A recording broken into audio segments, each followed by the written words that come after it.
In 2014, a small community in Kansas was shaken by the sudden disappearance of 41-year-old school teacher David Monroe. He was known as the kind of man who never missed a day of work, always arrived early, and stayed late to help his students.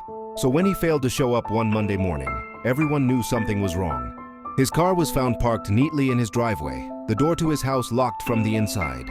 But there was one strange detail. The back door was slightly open, as if someone had left in a hurry. Police entered the home and found his breakfast still on the table, coffee half finished. His wallet, phone, and watch were untouched. It looked like he had simply vanished. For weeks, investigators searched the woods and fields surrounding the town. Nothing. Then, a local farmer reported a foul smell coming from an abandoned shed on his property. Inside, they found David's body wrapped in a tarp. He had been hit in the head multiple times with a blunt object. Detectives started to piece together his final days and discovered something unusual.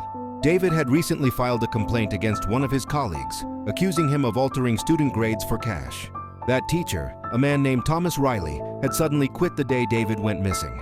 When police tracked Thomas down in another state, they noticed scratches on his arms and an old shovel in his trunk.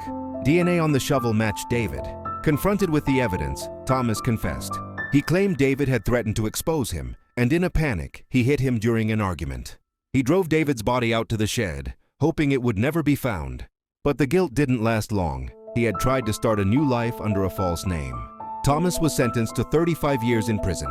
The school later built a memorial garden in David's honor. Every year, his former students gather there with candles, remembering the teacher who taught them that honesty mattered, even when it cost him everything.